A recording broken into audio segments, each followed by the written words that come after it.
binafsi na familia Salamu za Rambirambi. Namshukuru Mama Samia Suluhu Hassan na chama chake cha Mapinduzi kwa kweli walitupelekea salamu, na washukuru, na sisi kama familia tunawashukuru sana. Namshukuru Rais Mstaafu Jakaya Kikwete alinipelekea salamu pamoja na familia.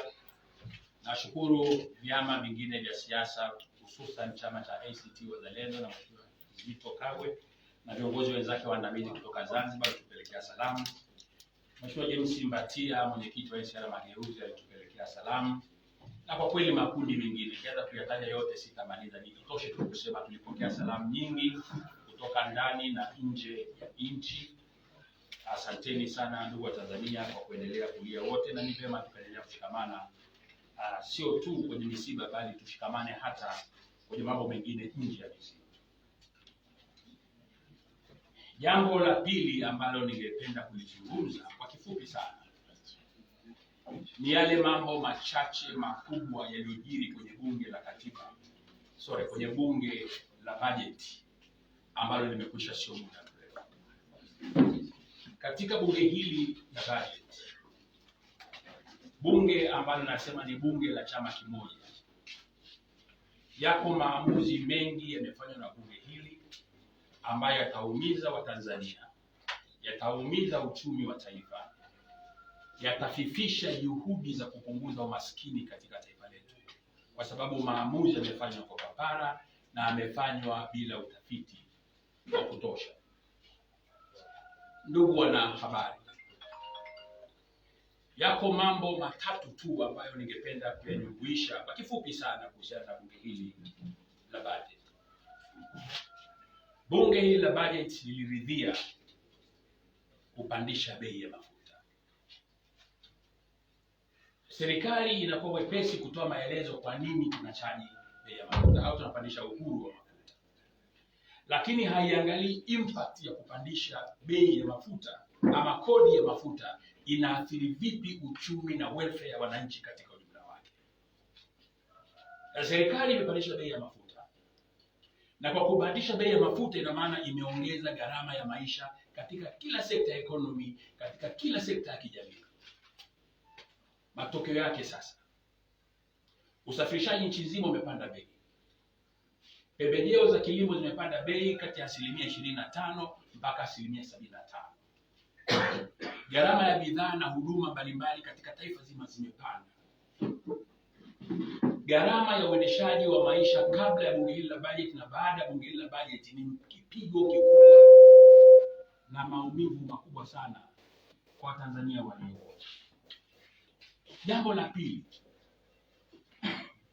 wameanzisha tozo inaitwa tozo ya miamala. Ndugu waandishi wa habari, utozaji wa kodi una kanuni zake. Huibuki tu ukaanza kuintroduce kodi bila kujua hao na watoza kodi wana hali gani ya maisha, wana kipato gani katika maisha yao ya kila siku, wanamudu vipi gharama zao za maisha ya kila siku. Sisi kama nchi maskini hatupashwi kuiga mifumo ya kodi ya nchi za magharibi. Nchi za magharibi serikali ina welfare plan wananchi wake. Nchi za magharibi wananchi wanatibiwa 100% bure, wanasomeshwa bure, wasio na kazi, walio na unemployment wanapewa unemployment benefit. Kazi ya kwanza ya serikali ni kuhakikisha welfare ya watu wake, uhai wa watu wake, ustawi wa watu wake. Na kila sera ya kodi inayotengenezwa na serikali inapaswa kwanza, kitu cha kwanza ni kuangalia maslahi ya ile kodi inawaathiri vipi wananchi wake. Sasa nchi za wenzetu zina uwezo wa kuongeza kodi wanavyotaka. Lakini ukienda Marekani leo, Marekani yote ambaye hajaajiriwa analipwa na serikali. Ukienda Uingereza, Ufaransa, Ujerumani leo, hizi nchi zina welfare. Mtu yoyote ambaye hajaajiriwa analipwa mshahara na serikali, analipiwa nyumba na serikali, analipiwa food tickets na serikali. Tanzania tuna nchi ya ajabu, miaka 6 tujaongeza mishahara ya watumishi wa umma. Tuna watumishi, tuna vijana wengi wanazurura mitaani, hawana ajira na serikali haina uwezo wa kuwapa ajira wala haina uwezo wa kuwapa unemployment benefits. lakini tunatambulisha kodi kwa watu ambao tayari wako hoi. Tunasema tunapanua wigo wa kodi. Na ndugu waandishi wa habari, kabla ya kuweza kufanya jambo lolote kubwa kama kupandisha kodi muhimu kama hizi, jambo la kwanza ni kufanya utafiti. Haiwezekani kwenye bunge hilo hilo anasimama mbunge wa Ilala anasema anapendekeza tupandishe kodi fulani, katika kipindi cha siku 60 imeshabadilishwa, imeshakuwa sheria. Hakuna utafiti uliofanywa. Nini impact ya hii kodi inayotozwa kwenye miamala ya simu? Itaathiri vipi telecommunication industry katika taifa ambalo sasa hivi inaajiri watu wengi sana? Itaathiri vipi kudumaa kwa uchumi kwa sababu ya kutokuwepo na transfer ya fedha ambazo ndio zinachochea kukua kwa uchumi? Hatujafikiria kwamba tunachaji sio faida. Nimesema kodi zina kanuni zake. Mojawapo ya kanuni muhimu sana ya kodi ni kwamba kodi inatozwa kwenye faida. Kodi haitozi kwenye mtaji. Miamala ya simu inayosambaa katika kampuni mbalimbali ya simu, hii ni mitaji, watu wanamishiana kulipana mali zao, kulipana hiki, ile sio faida. Kanuni nyingine ya pili ya kodi ni kwamba huruhusiwi kufanya kazi, huwezi kutoza kodi mara mbili, double taxation. Unayetuma unakatwa tozo, sijui ni kodi, anayepokea anakatwa nayo ni kodi. Mnazidi kuwafanya Watanzania maskini. Na viwango vya tozo hizi, wale wanaotuma fedha kidogo ndio wanaochajiwa pasenti kubwa kuliko wanaotuma fedha nyingi.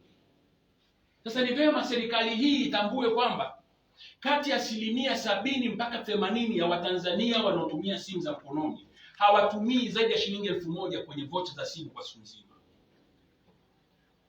Na nimesikia wengine wanaargue kwamba pengine pesa sasa watu waache kutumia mitandao ya simu, watumie benki.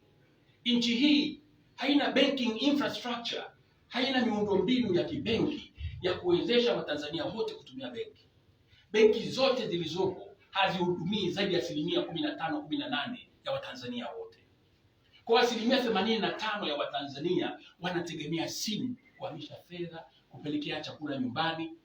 Na Watanzania wengi wenzetu hawa kazi yao wanapata hela za kuokota kwa siku, anapeleka 2000 nyumbani, anapeleka 3000. Watu hao ni wakata tena ile kodi.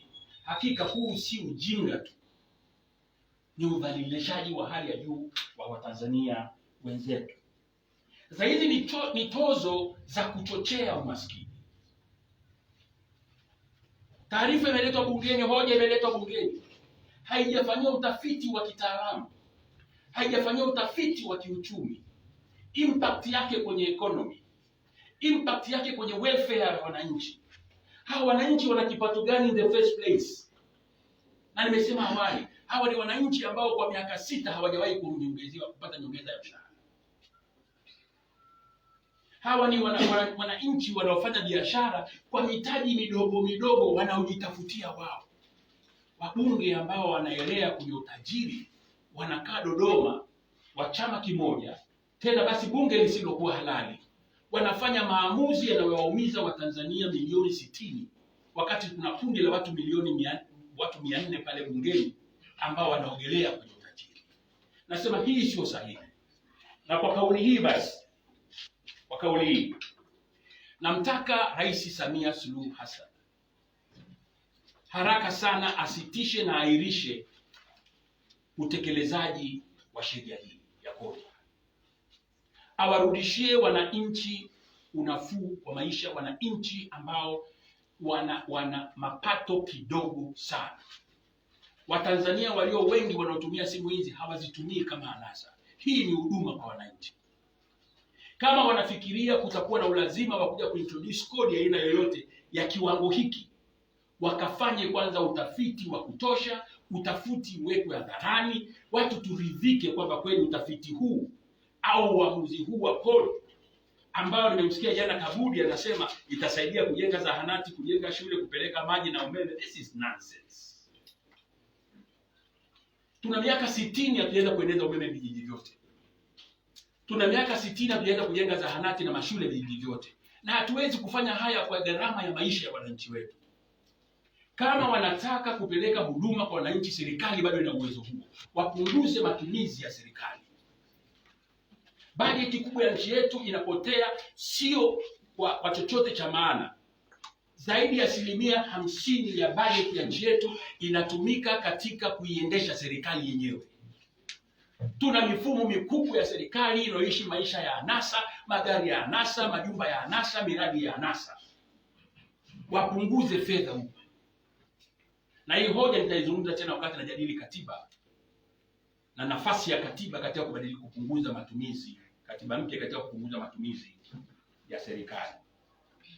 Kwa hiyo niseme kwa sasa hivi kodi hii hastahili kuanza, na kama imeanza waisitishe haraka.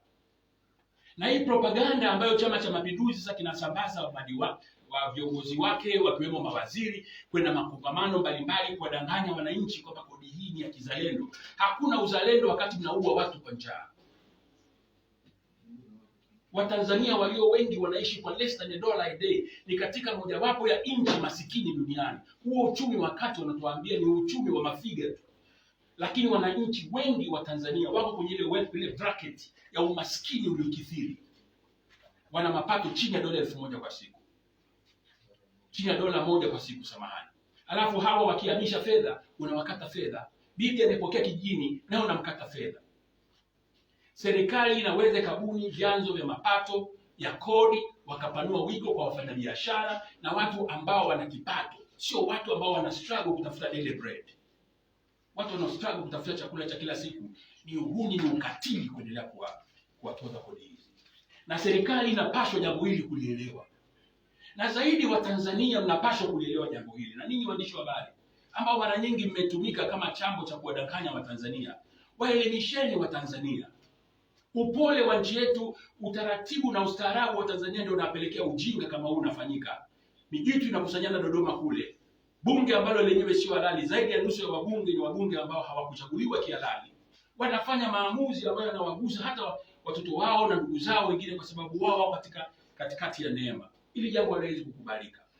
Na kama utamaduni huu utaendelea, mimi kama mwenyekiti wa chama kikuu cha upinzani, tutaanza kuhamasisha wananchi tugome, tukatae mambo haya. Kwamba watu wachache wanaweza wakasimama, wakatoa maamuzi yanayoumiza wananchi milioni 60, na sisi tukakaa tukasema ni Chama cha Mapinduzi, chama tawala kimefanya maamuzi. It's about our life. Ni maisha yetu, ni lazima tusimame tuyatetee. Na katika kutetea hii, sio wajibu wa vyama vya siasa pekee.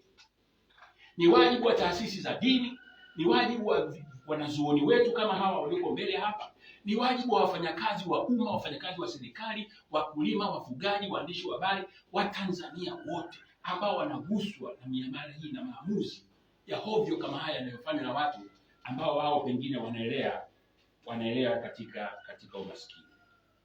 Kwa hiyo nimesema mbolea na pembejeo za kilimo zimepanda. Impact yake kwa 70% ya wakulima ni kubwa.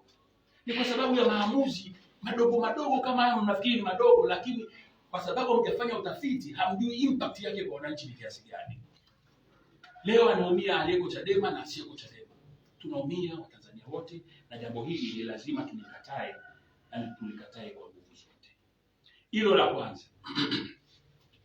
Jambo la pili ambalo napenda kulizungumza hapa, na ninalizungumza nikiwa mhanga kweli kweli, ni hili janga la corona COVID-19 na namna serikali inavyolichukulia mzaha. Ndugu wa Tanzania, ndugu waandishi wa habari, ni hivi. Corona ipo na inaua kweli kweli. Tunapoteza maisha ya watu wengi sana wasio na hatia. Tumepoteza maisha ya tangu viongozi wakuu wa nchi, wasaidizi wake wa Ikulu, familia zetu. Sijui kama kuna familia iliathirika na COVID-19. Mimi kama nilivyotangaza na familia yangu ilivyotangaza, tumetoka kuzika victim wa COVID. Na sio yeye, tuko wiki hii moja ambayo nimekuwa Kilimanjaro, misiba iliyotokana na COVID ilikuwa ni misiba zaidi ya 15 ya watu na wajua mimi. Sasa tulifanya mismanagement. Serikali hii ya Chama cha Mapinduzi tuliambia tangu mwaka jana kwamba hili jambo ni tatizo, msilifanyia usiasa, msilifanyia utani. mwenda zake akalifanyia utani, na serikali yake yote ikamuunga mkono katika kulifanyia mzaha na najis ya maisha ya watu. Matokeo yake imefeka watu wa kutosha, lakini bado inaendelea kufeka watu wengi. Sasa mimi kuna mambo matatu mahususi ningependa kuyazungumza, nikitaka serikali itoe majibu kwa Watanzania, kwa sababu maisha kwetu ni haki yetu. La kwanza, hadi sasa hivi hatujaweza kuona national strategy on COVID-19. Hakuna mkakati wa kitaifa ulio wazi wenye budget wa kupambana na COVID-19. Hakuna. Kama upo wanaujua wenyewe serikalini, Watanzania hawaujui. Mkakati ambao ungeeleza mambo mengi, vitendea kazi, namna ya kuwalinda wahudumu wetu walioko mstari wa mbele, namna ya kufanya matibabu na protocol nyingine zote za masuala yanayohusiana na COVID-19.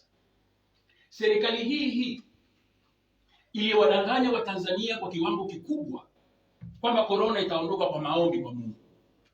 Sawa, kila jambo linategemea maombi kwa Mungu, lakini sayansi ni sayansi na Mungu wetu ni Mungu wetu. Usimwingize Mungu kwenye vishawishi ambavyo havina kichwa wala mkono. Kitu cha ajabu, ndugu wa Tanzania, serikali ile na mawaziri wale wa afya waliokuwa wanawadanganya Watanzania tukafukizane kwa mitishamba, ndio hao wako serikalini leo wanatuambia sasa tuna corona. Katika nchi zenye kuheshimiana ambako viongozi wanajifunza kuhesabika, yani accountability, waziri wa afya na naibu wake na mganga mkuu wa serikali, katibu mkuu wa wizara ya afya, hawa ni watu ambao walipashwa kuwa wameshaachia ofisi za umma siku nyingi sana. Hawa walipotosha taifa kwa muda mrefu, wakadanganya Watanzania. Mpaka leo Watanzania walio wengi ukiwaambia kwamba kuna tatizo la COVID, wanaona ni utani. Sasa ni mawaziri wale leo wako ofisini, wanatuzungumzia sisi habari ya namna ya kujikinga, namna ya kujipanga, alafu unaona kabisa hawako serious. Doesn't come from the heart. Haitoki kwenye mioyo yao. Tunaua na tunazika watu wetu. Watu wanaona ni mambo ya kawaida. Ukiangalia hata hii miamala ya simu, ukienda Kenya waliweka mkakati mahususi wa matumizi ya simu za mkononi kufanya malipo katika kila hatua ya uchumi wao, ili kuavoid watu kubadilishana fedha taslimu. Hawa wanatambulisha kodi ya miamala ambayo inazuia watu wasitumie simu kulipa na fedha, wanahamishana fedha taslimu. Matokeo yake tunasambaza COVID kupitia pesa. Jambo hili ni kubwa, serikali haisemi. Lakini kitu kingine kikubwa ambacho wengi hatujakijua ni gharama za matibabu ya COVID, ambayo kimsingi gharama za matibabu ya COVID zilipaswa kubebwa na serikali kwa 100%, kwa sababu janga la corona duniani limetangazwa kama pandemic na WHO na ikatoa taratibu. Na jambo lolote duniani linapopewa kwamba hili ni janga la kimataifa, serikali za nchi zake ndio zinawajibika kuwatibu na kuwakinga wananchi wake. Mgonjwa wa COVID leo ukilaza hospitali ya Aga Khan, ile utasema ni private hospital, kwa wiki 2 unatibiwa COVID, hutoki pale chini ya milioni 15, milioni 20. Watanzania wangapi wanamudu hizo gharama? Mimi nilikuwa KCMC, ushuhuda kwa ndugu yangu, dawa alizotumia kwa wiki moja tu ya COVID pale KCMC ni zaidi ya milioni 2.5. Mtungi mmoja wa gesi ya kilo 40 anatumia mitungi 4 kwa siku. 30 mara 4 120,000, hiyo ni oxygen peke yake. Ni Watanzania wangapi wanamudu? Wengi wanakufa kwa ajili ya kukosa dawa, na hakuna taratibu mahususi unaojulikana kwenye kutibu COVID. Wengine wanatibu kwa regime hii, wengine wanatibu kwa dawa hizi, wengine wanaambiwa fukize, vitu vya ajabu, kwa sababu serikali haikuandaa taifa, hatukuandaa miundombinu ya kupambana. Tulikuwa kwenye denial status. Tunakataa tuna COVID. Tunakataa tuna COVID. Watu wetu wanakufa, tunakataa tuna COVID. Wale waliotudanganya ndio wale kwenye ofisi za umma wanawaambia kwamba sasa COVID imefika. Lakini nini kinafanyika? Serikali inasema chanjo ya COVID ni chanjo ambayo inapaswa kutolewa kwa mtu kupenda mwenyewe. Hii sio taratibu wa WHO. Kama mimi nikibeba corona nikaweza kukuambukiza wewe, au nikaweza kumwambukiza mwingine ambaye hana chanjo, ina maana anaendelea kusambaza ugonjwa ule. Kwenye nchi za wenzetu chanjo ni mandatory, ni lazima kwa watu wote, lakini wanaanzia na yale makundi ambayo yanaathirika zaidi, ambao pengine ni wazee, madaktari ambao wako kwenye mstari wa mbele katika mapambano, vyombo vya ulinzi na usalama ambao wanakutana na watu, mahakama. Lakini Tanzania wanasema COVID itatolewa kwa wanasiasa. Ikija wa kwanza, watakaopewa kwanza ni wanasiasa. Lakini wananchi wakaenda na mbele, mjitolee tu, mtakaoamua kutibiwa basi mtatibiwa, mnataka amtaki hamtapata chanjo. Chanjo inapaswa kutolewa kwa watu wote, ndugu waandishi wa habari, na tunaitaka serikali ya Mama Samia Suluhu Hassan iweke utaratibu wa chanjo kuwa lazima kwa watu wote. Ugonjwa unaua. Lakini public awareness bado iko low sana. Utafikiri Tanzania sio kwamba eti hawana akili, wamedanganywa. Sasa washike la Samia Suluhu ama washike la JPM. Watanzania wamedanganywa kwa miaka mingi, kwa muda mrefu. Matokeo yake wameweka usugu, wala hawaogopi tena swala la corona kama kweli linaambukiza. Wanafikiri pengine ugonjwa huu unaambukiza watu wachache. Uganda imejaa wagonjwa wa corona. Shinyanga imejaa wagonjwa wa corona, Arusha, Kilimanjaro, Dar es Salaam, nchi nzima na corona. Lakini takwimu zinazotolewa na serikali zinatolewa takwimu kama utani.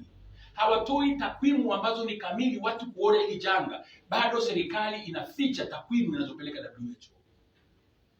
Waziri wa afya anacheza makida katika jambo hili. Hakuna uwazi na ukweli katika kutoa takwimu zinazohusiana na ugonjwa wa COVID. Ugonjwa una impact mbaya kwenye uchumi.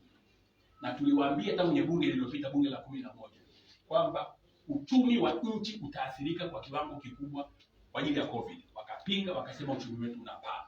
Sasa matokeo yake wote tunayaona. Kwa ndugu zangu wa Tanzania, nimesema taifa liko confused.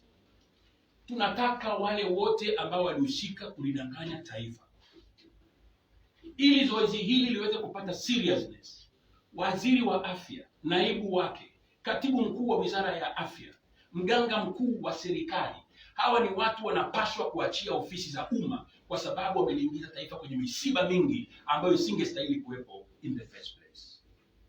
Hilo ni jambo la pili ambalo ningependa kulitumia kulizungumza. Ndugu waandishi wa habari, jambo la tatu mahususi ambalo napenda kulizungumza, jambo la katiba. Nitangulie kwanza kulaani kwa sauti kubwa sana maamuzi ya jeshi la polisi katika mkoa wa Mwanza kuvunja kongamano la katiba lililokuwa limeandaliwa na umoja wa vijana wa Chadema, yaani baraza la vijana wa Chadema taifa BAVICHA, likiwashirikisha wanazuoni wetu na viongozi wetu wa kijamii, hususan mzee wetu Askofu Mwamakula na mwalimu wetu Daktari Waitama, mzee wetu wa chama ambaye vile vile ni kiongozi mwandamizi wa miaka mingi katika serikali na katika vyama vya siasa, mzee Masinde, ambaye vile vile ni mojawapo ya wadhamini wa chama chetu kama mzee. Hawa waliombwa washiriki na viongozi na wanachama wa Chadema kadha wa kadha, ili washare experience yao kwa maeneo yao ya utaalamu, namna ambavyo katiba inaweza ikasaidia kuboresha mahusiano yetu kama taifa, na namna katiba inaweza kuleta mahusiano mema na ushirikishwaji wa jamii yote. Katika mazingira ya kihuni kabisa, RPC wa mkoa huu wa Mwanza alizuia kongamano lile lisifanyike kinyume cha taratibu kabisa. Wakaenda wakawatia nguvuni wazee wetu hawa, wakawatia nguvuni sekretariati nzima ya BAVICHA taifa, wakawatia nguvuni wanachama wetu na viongozi wengine wa BAVICHA, akiwemo mwenyekiti wa chama mkoa wa Njombe mama yetu Rose Maemba, na viongozi wengine kadha wa kadha, wakakamatwa, wengine wakateswa, wengine wakatwezwa, wakalundikwa ndani. Jambo hili sisi kama Chadema, kama chama kikuu cha upinzani, tumelipokea kwa masikitiko makubwa sana. Na kauli za huyu kiongozi kipekee, alidai kwamba ametumwa na Mama Samia Suluhu Hassan. Sasa kama amemtuma ama kumtuma, hilo kwangu si hoja. Hoja ni kwamba serikali hii ni ya Mama Samia Suluhu Hassan, serikali hii ni ya Chama cha Mapinduzi. Kwa hiyo hatua yoyote ama kosa lolote linalofanywa na watendaji wa serikali na rais achukue hatua ya kuwawajibisha, ndio linajenga uharamia kama huu kuendelea.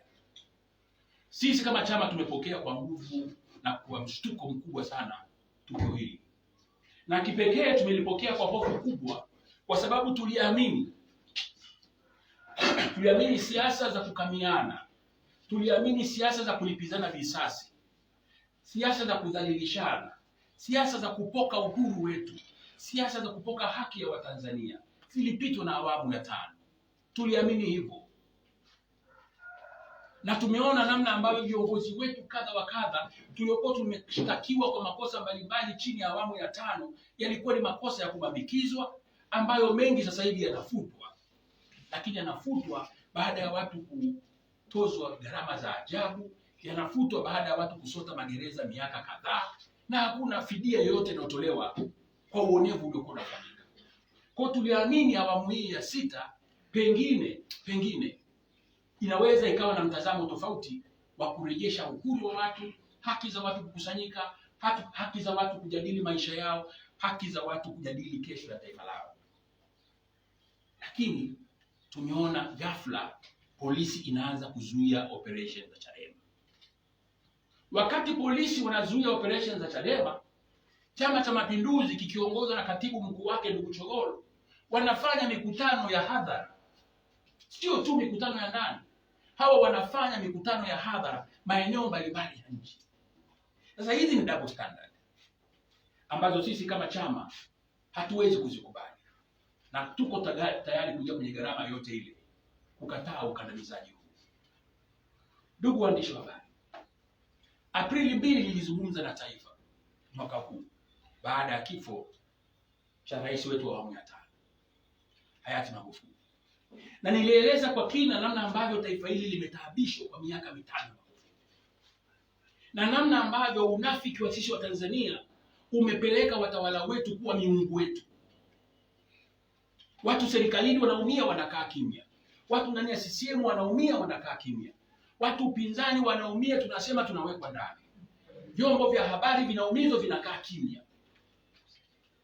Wakulima wanaumizwa, wanakaa kimya. Na hili ndio tatizo sugu la nchi hii. Watu hawajajifunza kusimama wadai haki zao ili viongozi wetu waiheshimu jamii. Nikasema never and never again. Sisi kama chama kikuu cha upinzani tutaruhusu turudi enzi ya Magufuli, ya watu kukamatwa ovyo, kufunguliwa mashtaka ovyo, kufungwa ovyo, kupigwa ovyo, kuteswa ovyo, kuonewa ovyo. Nilipoongea kauli ile, niliongea kauli ile nikiwa na maana.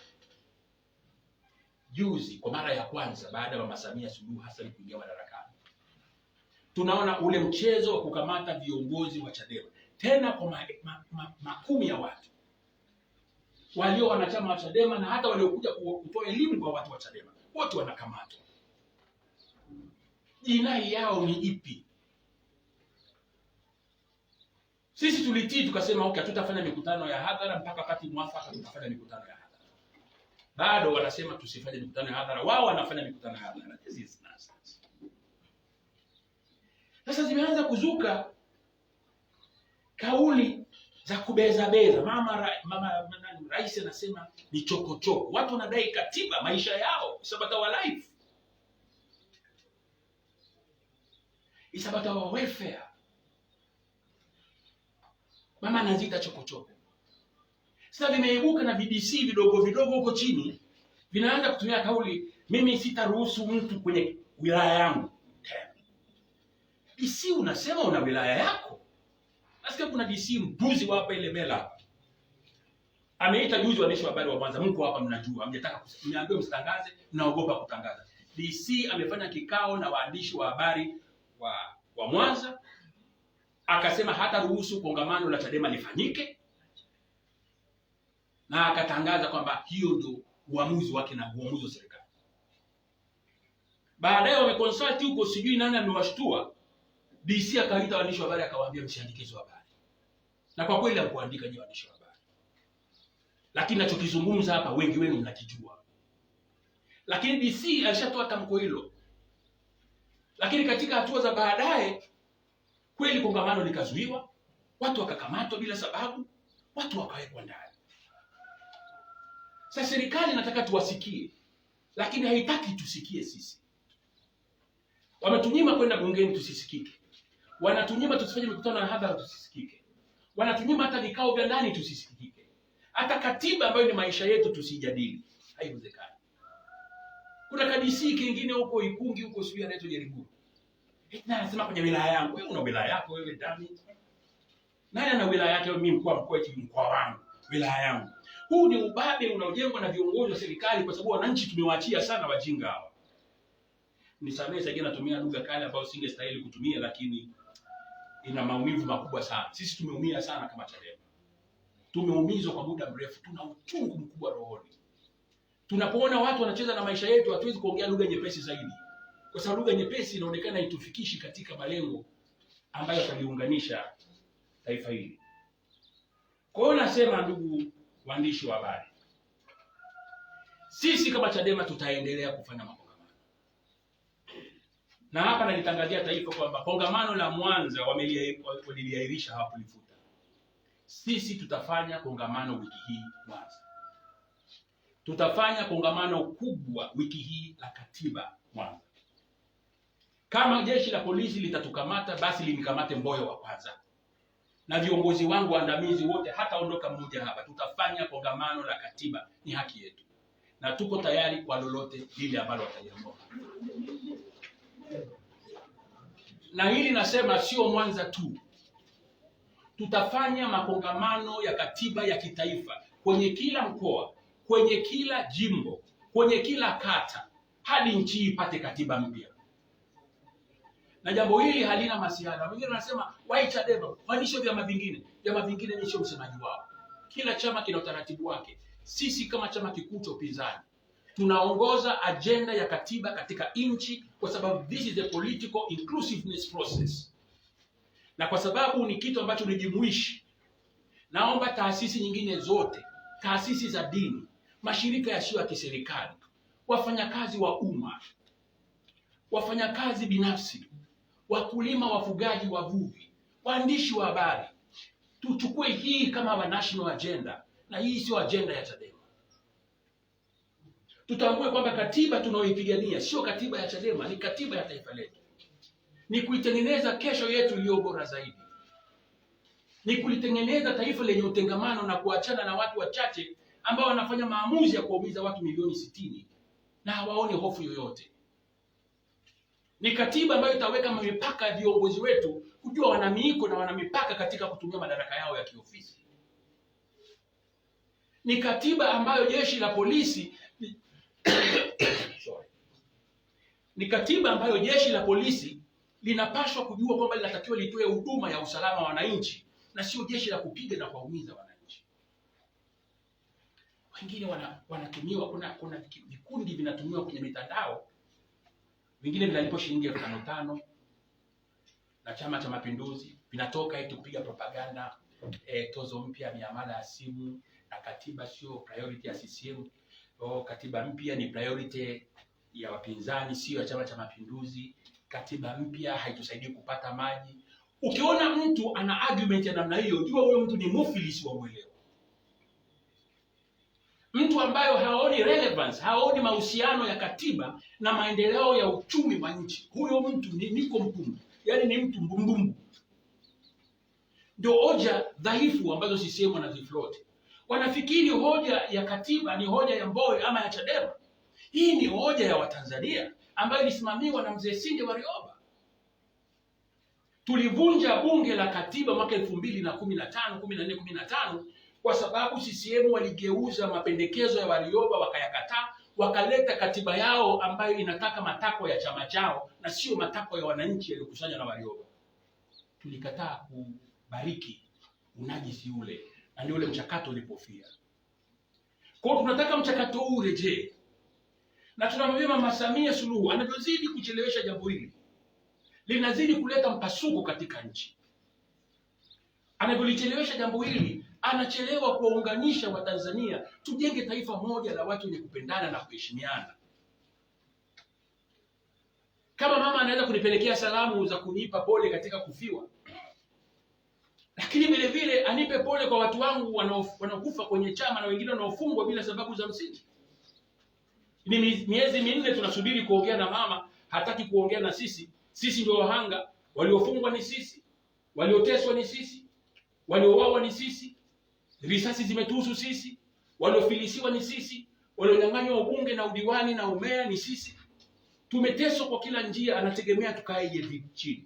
Hajaona sababu ya kutufuta machozi sisi tukae tuzungumze mustakabali wa taifa. Sisi hatuwezi kuendelea kupiga magoti kumsubiri mama. Tutakutana wapi? Tutakutana barabarani. Kwa hiyo nasema kitendo cha kuweka ndani viongozi wetu hata wazee kilikuwa ni kitendo ambacho sisi kama chama tunakilaani kwa nguvu zote.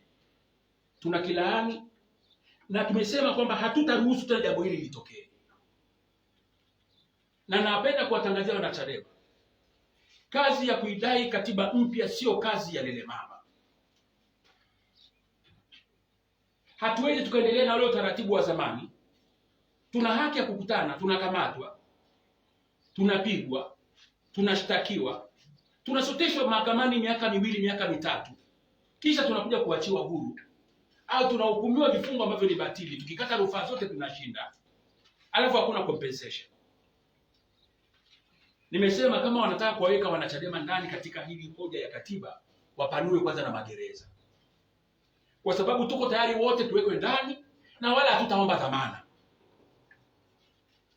Kwa hiyo wanachadema ambaye anafikiri anataka kujiunga katika harakati ya kudai katiba mpya, atambue siku akikamata akiwekwa ndani hatutaomba dhamana, hata kama wote tunalala ndani, mpaka nchi ije jitambue, iweze kuamka kama nchi zinazojitambua, bila kutumia mbinu ambazo ni mbinu ambazo ni za maumivu, za kuongeza uchungu wa watu. Inawezekana viongozi wa nchi hii wanatutake for granted, kwa sababu wanafikiri sisi tukishawekwa ndani kazi yetu ya kwanza ni kuomba dhamana na kusahau yale malengo yetu. Jana, ndugu waandishi wa habari, tulikataa watu wetu wasitoke ndani kwa dhamana. Tuliwaambia viongozi msitoke ndani kwa dhamana. Polisi wakaanza tokeni wenyewe, mjidhamini wenyewe. Nyinyi mliowakamata wana makosa gani hapa? Mmeshawaweka ndani. Mwenyekiti wa baraza wa chama mkoa wa Njombe, yule mama amepigwa, ameumizwa. Mzee wetu Masindi amemvua nguo mbele ya wasichana. Mzee wa miaka 84 unamvuaje nguo na mwacha na nguo za ndani mbele ya watoto? How can you do that? Wamemnyima dawa za pressure. Mnafanyaje mambo ya kinyama namna hii? Tukawa viongozi wakuu tukaconsult, tukaambia viongozi wetu wa Mwanza msitoke ndani. Polisi ndio wanaanza sasa, inakuaje hii shughuli ishaanza kuwa ngumu? Tokeni basi mjidhamini wenyewe. Wamewatoa ndani kwa nguvu. Sisi tuliambia kaeni huko ndani na sisi tuje Mwanza na sisi tuingizwe ndani. Hata tungekuwa 1000 tungelala ndani, ili sauti yetu isikike na wanaohusika kwamba uonevu huu haupashi kuendelea. Sasa Jumatano inawatangazia tunakongamana. Walete vikosi kutoka Misungwi, walete vikosi kutoka Sengerema, walete vikosi kutoka Dar es Salaam, hata vikosi vya jeshi. Tuko tayari kuface anything, kwa sababu lazima tuonyeshe seriousness katika agenda hii. Ndugu waandishi wa habari,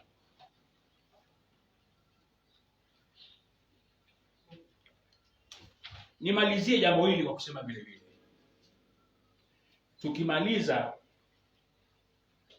kongamano la Mwanza, tunakwenda kwenye kikao cha baraza kuu la chama kitakachofanyika mwisho wa mwezi huu. Baada ya vikao vya baraza kuu la chama ambalo litafanyika Mbeya tarehe 31 mwezi wa 7, chama kitaanza operation nchi nzima ya mikutano ya hadhara. Hatutasubiri kibali cha mtu kufanya mikutano ya hadhara wakati wenzetu wanafanya mikutano ya hadhara. Wenzetu wanatambua kabisa waliiba uchaguzi 2019, hawajutii. Wanatambua kabisa waliiba uchaguzi 2020, hawajutii. Mitaa yetu, serikali za mitaa, serikali za vijiji, nchi nzima zinaongozwa na chama kimoja kikatili kabisa, na hawajutii. Sisi wa Tanzania hatuwezi kuendelea na utaratibu huo na ustaarabu huo wa kuendelea kuvumilia tupewe kibali, na wakati tunanyimwa sisi wao wanafanya. Rais anasema wabunge wafanye kwenye maeneo yao. Wabunge wapi hao? Wabunge gani? Wametokana na wananchi ama hawakutokana na wananchi? Sasa mimi ninachokisema ni kwamba tutafanya mikutano ya hadhara kwa ratiba tutakayotoa nchi nzima. Kama jeshi la polisi litajiandaa kutuumiza na kutufunga, basi lijiandae vizuri tu, liandae silaha, maaskari, liandae na vyombo vya jeshi kupambana na raia. Sisi tutafanya mikutano ya hadhara kwa mujibu wa sheria, na sheria za vyama vya siasa na katiba ya nchi vinatupa ruhusa hiyo. Na namna ambavyo CCM na mama wanazidi kuchelewesha kutafuta mwafaka katika taifa hili, ndio tutatoka kwenye hatua ya mikutano ya hadhara, tutakwenda kwenye maandamano. Tutajenga hatua kwa hatua, kwa sababu tunampa muda. Tunaona wenzetu upande wa pili hawaheshimu kabisa wala hawajutii. Tume ya uchaguzi ambayo imevuruga uchaguzi wote wa mwaka jana, leo bado kuna watu wako kwenye ofisi za umma. Wezi wa kura kabisa hao. Wamevuruga uchaguzi wa nchi nzima, lakini hadi leo wako kwenye ofisi za umma. Watu waliowatesa, waliowaua watu, waliopiga kina risasi Lissu, bado wako serikalini. Hakuna hatua za maana zinazochukuliwa dhidi yao. Watu wanamuona Sabaya mmoja ametolewa kafara hapo, lakini huko serikalini wako watu chungu nzima wamebambikizia watu makosa huko kwa DPP, wamehukumu watu kwa makosa ambayo ni ya kubambikiza, lakini hakuna hata mmoja anayechukuliwa sheria. Tutaendelea na hali hii mpaka lini? Kuna mambo mengi ya kihuni yanafanyika katika bunge la Jamhuri ya Muungano wa Tanzania, wakiwemo kwa hifadhi wabunge wale ambao ni wabunge haramu wa chama chetu. Mama anayaona hayo, wamekaa kimya. Alafu mnataka Chadema wawe wastaarabu. Mnataka ustaarabu wa namna gani zaidi ya huo? Juhudi zozote za kufifisha juhudi za kukikuza chama hiki na kuitetea demokrasia nchi yetu, hatutazikubali. Tutazipinga kwa nguvu zote. Na tuwaomba wanachadema na Watanzania wengine watuelewe na watuunge mkono kwa maamuzi haya magumu tunayokusudia kuyafanya. Nchi yetu imefika hatua sasa, lazima Watanzania tuamke, tukatae unyanyasaji huu. Hatuna kusudio la kufanya uongozi wa Rais Samia uwe mgumu. Tuna lengo la kufanya uongozi wa Rais Samia uwe uongozi wenye mshikamano, uongozi wenye kulijenga taifa, uongozi wenye kutambua haki za binadamu, uongozi wenye kutambua haki za Watanzania wote, wenye siasa na wasio kwenye siasa.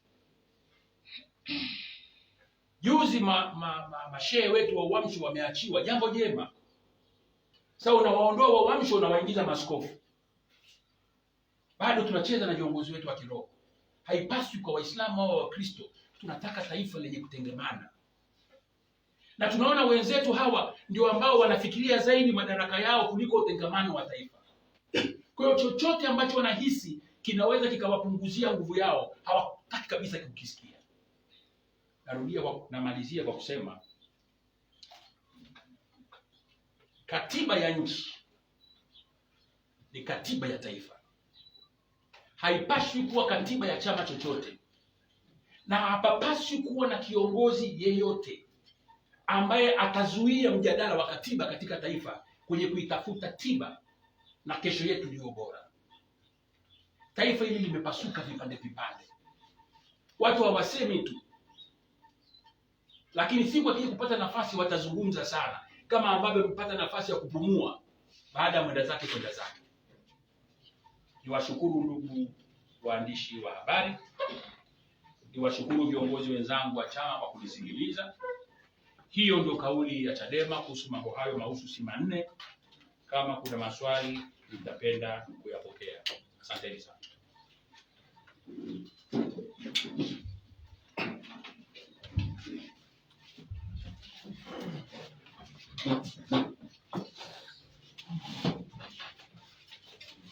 Sana Mheshimiwa Mwenyekiti wa Chama Taifa kwa hotuba yako kwa Watanzania. Ni wakati sasa wa maswali. Naomba nianze na mtu wa Media TV na kujitahidi. Asante. Mimi naitwa Mabele Makubi, mwandishi wa habari wa ITV.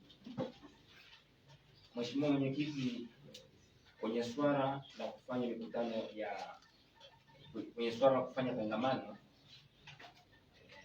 ni mkutano wa ndani ambao ulipaswa kufanyika kwa taratibu aidha za kualika wanachama au wahusika wenyewe internally, badala ya kwamba mlipita barabarani mkatangaza ule mkutano. Kwa hiyo ulikuwa unaweza kutoa details yeyote angeweza kuja, kwa hiyo ulionekana ni mkutano wa hadhara. Sasa labda mimi swali langu ni kwamba katika mazungumzo na jeshi la polisi mkoa wa Mwanza, pengine wamewaambia kwamba makosa yenu yalikuwa ni yapi? Kwa sababu RPC wa Mwanza alisema hajazuia kongamano kufanyika, lakini utaratibu wa namna ya kualika watu ndio ulikosewa. Pengine hili katika marekebisho ya Jumatano mtakapofanya, mtatumia utaratibu ule ule au mtaalikana kama mkutano wa ndani ambao sio kupita na pia barabarani na kutangaza? Asante. Mimi naitwa Richard Makori, ni mhariri wa Nipashe Kanda ya Ziwa. Mimi naomba kufahamu kuna mambo mawili, Mheshimiwa Mwenyekiti. Jambo la kwanza ni hili la kuzuia mikutano ya hadhara na shughuli zingine zote za kisiasa kwa upande wa upinzani. Hili jambo limekuwa kwa muda mrefu na mmekuwa mkipiga kelele kwa muda mrefu sana. Sasa nataka kujua kwa sasa hivi ni jambo gani maalum ambalo mnaweza mkafanya kilio chenu kikaweza kusikika, maana imekuwa ni kama mazoea hivi. Jambo la pili, nataka kufahamu, umezungumza habari ya watu kufutiwa mashtaka katika kipindi hiki, na juzi hapa tumepata taarifa kwamba mlikuwa mmeshtakiwa wewe na viongozi wenzako, mmerudishiwa shilingi milioni 350 ambazo Watanzania hawa walichanga kwa ajili ya kuwadhamini ili muweze kutoka. Sasa nataka kujua kweli hizo hela mmepata au bado? Asante. Swali la tatu. Karibu. Asante. Kwa jina naitwa Yohani Bongwai, mwandishi wa Tanzania. Yohani Bongwai, mwandishi wa Tanzania. Nilikuwa na swali kwa mwenyekiti.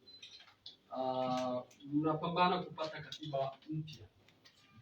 Swali langu na wengine wanajiuliza, wananchi, kwamba katiba iliyokuwepo kuna baadhi ya vifungu vilikuwa vinakiukwa na maamuzi yanafanyika bila kufuata katiba iliyopo. Hii ina udhaifu wake.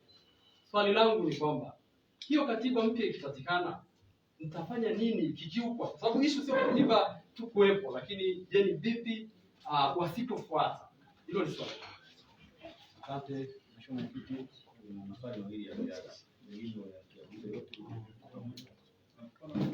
Niomba nimalize maswali yote ili nikimaliza mimi nitataka wazee wetu wazungumze kidogo. Salama, karibu. Mimi naitwa Peter Salamu na pia ni mwandishi wa Nipashe.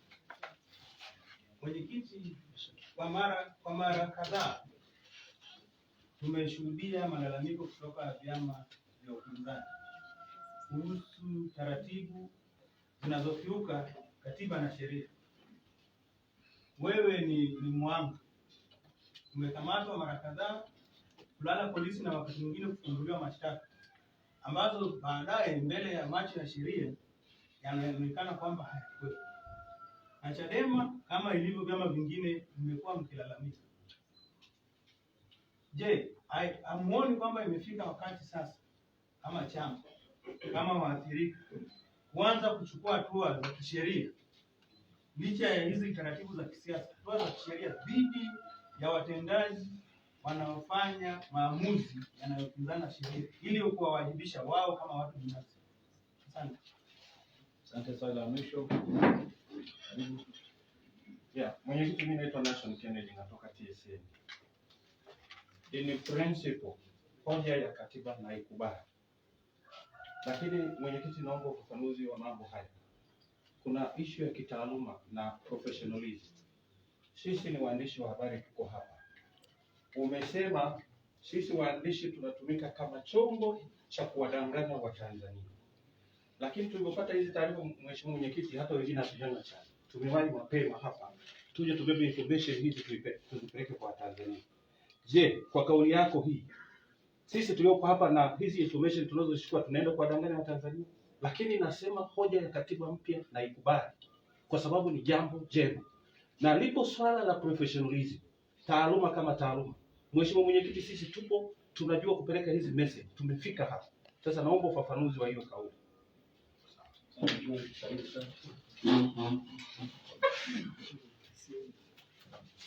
Asante, ninaomba kuadishi nianze na swali la 4 la Nation Kennedy. Na hili nilitolea ufafanuzi mrefu kidogo tu.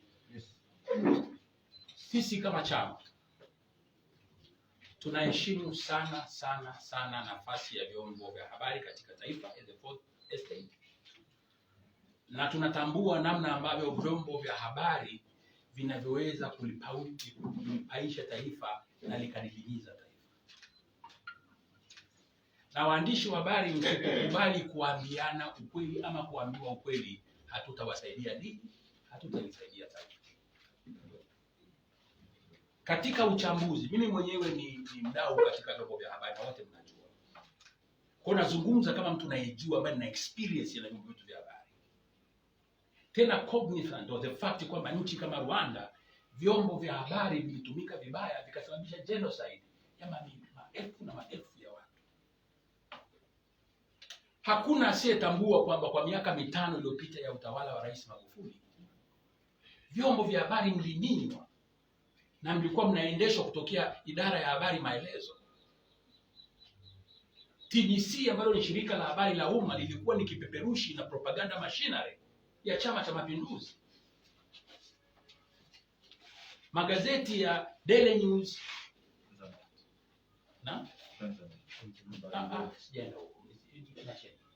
magazeti ya TSN, Tanzania Standard Newspaper, ambayo ndugu yangu anatoka, yaliandika habari za kuisifu serikali tu, na zikiandika hata tahariri kuhusu upinzani ni kuponda upinzani. This is the fact. Wala ndugu yangu usinigombanishe na vyombo vingine vya habari, ila kuna vyombo vya habari vinajulikana vilikuwa vinatumika kama vipeperushi vya kutangaza propaganda katika nchi. Imeathiri nchi vibaya sana.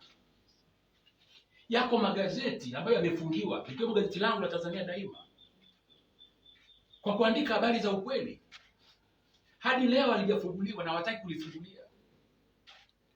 Lakini magazeti kama Tanzanite, magazeti ya mtu aliyeitwa Musiba, yanaandika taarifa za uongo, za kutukana, za kudhalilisha sio tu wapinzani, hata watu ndani ya serikali. TV za binafsi, ITV na waona hapa, na waheshimu sana. Star TV na wafahamu na waheshimu sana. Naheshimu Clouds, naheshimu Wasafi Media, naheshimu Ayo. Ayo ameanza kurusha matangazo ya Chadema baada ya mwenda zake kwenda. Tunadanganyane vipi jamani, tunadanganyanaje vipi? Kwa mimi ninachokizungumza naongea fact of life. Sionee vyombo vya habari. Ndio nikasema waandishi wetu wa habari tumepita wote kipindi kile. Tumepita wote kwenye ile janga la uvuli wa ile bonde la uvuli wa mauti. Hebu turekebishe nchi yetu. Tusaidieni na wasaidieni wa Tanzania wenzetu. Ndio hoja ambayo nilikuwa najaribu kuipeleka kama mmoja. Sikuwa na nia ya kudhalilisha professionalism in any way, lakini ni ukweli usiopingika. Hata magazeti yaliokuwa soba sana kama Mwananchi, Citizen, magazeti ambayo yana heshima kubwa katika nchi hii, kuna mahali yalifika yaliyumba. Na sio kwa makusudi, ni kwa mazingira ya kibiashara yalikuwa magumu. Tumepitisha ndani ya bunge Media Services Act ambayo inachukua mamlaka makubwa ya uhariri wa habari kusimamiwa na serikali. Huu ni ukweli. Waandishi wa habari uhuru wa kuandika hamna nini. Azori Gwanda yuko wapi leo? Azori Gwanda kazikwa wapi huyu? Ni mwandishi wa habari mwenzenu huyu. Alipotea katika mazingira gani? Alikuwa anafanya utafiti wa mauaji yaliyofanywa ya raia kule katika maeneo ya Mkuranga, Rufiji, Kibiti. Akachukuliwa na vyombo vya dola. Ni ukweli ulio wazi. He's gone. Sasa ndugu yangu Nation, nataka nizungumzie mambo hayo. Tulisema never and never again. Tusirudi kule basi. Na ndio tunamwambia mama, yamefanyika makosa mengi ya kutesa watu. Tuweke pamoja kama taifa, turekebishe, tutafute kesho iliyo bora zaidi. Ndio njia sustainable, ndio njia ya kudumu ya kufanya maamuzi ambayo yanatija kwa kila Mtanzania wa rika ama wa kaliba yote katika nchi yetu. Kwa hiyo nilitaka hili jambo nilisisitize kwa umuhimu huo. Kwa ndugu yangu Nation, naheshimu professionalism na naona this is a time point. This is the turning point. Sisi kwa miaka 5 tulikuwa tunaomba kupata live coverage, tunalipia matangazo ya Chadema hata kwenye mkutano mkuu. Hakuna TV iko tayari kuja. Sio Azam, sio Clouds, sio ITV, sio Star TV. Lakini mkutano mkuu wa CCM TV zote zinakwenda zinatangaza tena bure. Sasa tusiseme, yani tuulie, tupigwe, tuumizwe, hata tukilalamika mnatuambia mnakosea kulalamika hapa. Mtuonee lakini mtuachie haki yetu ya kulia. Ndugu yangu Peter Saramba, malalamiko mara kwa mara, narudia tu kulalamika. Ngoja nikwambie, kazi hii ya vyama vya siasa ni kazi ya utume. Ni kazi ambayo haina jibu la mkato. Ni kazi inayohitaji kitu kinachoitwa kizungu consistency and persistency. Yaani ni kazi unatakiwa uifanye Jumatatu, uifanye Jumanne, uifanye Alhamisi, wiki ijayo, uendelee kupaza sauti kama ambavyo viongozi wetu wa kiroho wanatuongoza katika kuyajua mahubiri ya kidini. Wakristo wanakwenda kanisani mpaka mtu anakufa na miaka 80, kila siku anaenda kanisani, anasoma Biblia ile kila siku. Lakini hachoki, na viongozi wetu kila siku wanarudia mahubiri ni yale. Uongo jamani. Na sala ni zile. Na sisi kama vyama vya siasa, hiyo ndio wajibu wetu na kazi yetu. Kwa hiyo tunaendelea kulalamika, tunategemea kuna siku aidha Mungu atasikia, ama watawala watasikia, ama Watanzania wenyewe watasikia, ikiwemo ninyi waandishi wa habari. Sasa, kwa nini hamchukui hatua za kisheria? Utawala wa awamu ya 5 ni utawala ambao uliua mahakama zetu. Mahakama ziliingiliwa, zilikuwa hazitendi haki kabisa. Ndugu waandishi wa habari, kama ninyi ni watu wachunguzi, kumbukeni. Uchaguzi mkuu wa mwaka jana tuliibiwa uchaguzi nchi nzima. Kama chama tulifanya uamuzi wa kutokupeleka kesi yoyote mahakamani. Kwa sababu ili upeleke kesi mahakamani lazima ushtaki watu wawili. Msimamizi wa uchaguzi na yule aliyekuibia kura. Kwa hiyo msimamizi wa uchaguzi anakuwa ni shahidi upande wako wewe mlalamikaji. Sasa wasimamizi wa uchaguzi ni hawa madeni wetu hawa wa kuchakatua. Unakwenda kufungua mashtaka eti yule ndo akutetee wewe ambaye amekuibia kura. Mahakama zetu tulikosa imani na mahakama katika masuala ya kisiasa. Mahakimu wetu, majaji wetu waliopewa kesi za kisiasa, wengi wao walipewa kesi za kisiasa na maelezo. Ndio sababu tukaacha kuiamini mahakama kama chombo huru. Na sasa ndio sababu tunasema ili kurekebisha mapungufu yote haya tuanzie kwenye katiba. Katiba ambayo itazuia, itajenga taasisi imara zitakazohakikisha haki kwa makundi yote. Katiba ambayo ina mifumo ya kudhibiti mtu yoyote wa nafasi yoyote ya utoaji haki asiweze kutumia vibaya nafasi yake. Katiba yetu ya sasa haina hiyo provision. Ndio sababu rais anachagua majaji wote. Majaji wa mahakama ya rufaa anawachagua yeye. Alafu yanafanyika maamuzi ya hovyo kweli.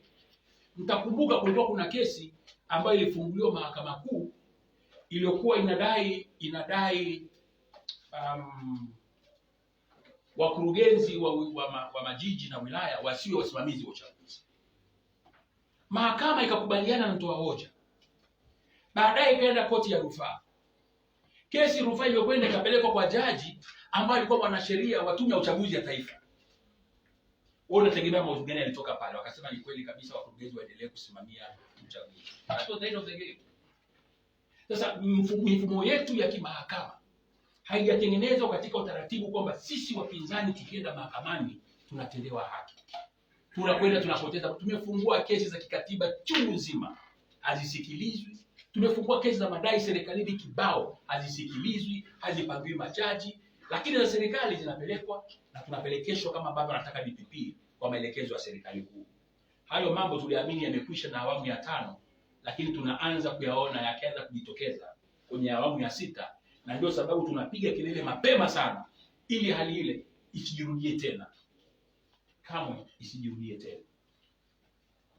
Kwa hiyo pale ambapo tutaona kuna nafasi ya kutumia mahakama zetu na haki ikapatikana, tutafanya hivyo. Sisi ni binadamu, ni viongozi, tunashaurika. Na Watanzania wengi wanatambua kwamba mifumo yetu ya kimahakama imekuwa kandamizi kwa watu wengi sana kwa kutumiwa na watawala. Mihimili ya bunge, mahakama na serikali imekuwa controlled moja kwa moja na mtu mmoja ambaye ni rais wa nchi. Ndio sababu tunataka katiba mpya inayopunguza mamlaka ya mtu, kwamba taifa hili liishi kwa tamko na makauli ya rais. Taifa hili liongozwe kwa sheria na katiba ya nchi, na sio mapenzi ya kiongozi yote, hata angekuwa anatoka Chadema. Tunatambua serikali ijayo itakuwa ni serikali ya Chadema, lakini tunataka serikali ya Chadema iongozwe na katiba mpya ambayo inatokana na wananchi, yenye kuweka mipaka, ili huyo kiongozi wa Chadema au kiongozi wa chama kingine chochote atakayeingia madarakani atambue kwamba wananchi ni supreme katika mamlaka ya nchi, na sio rais anakuwa juu ya sheria. Yohane Kingwazi Gangwai, katiba iliyopo ina mapungufu vipi mpya isipofuatwa? Ndio hilo nilikuwa najibu sasa hivi, ndugu yangu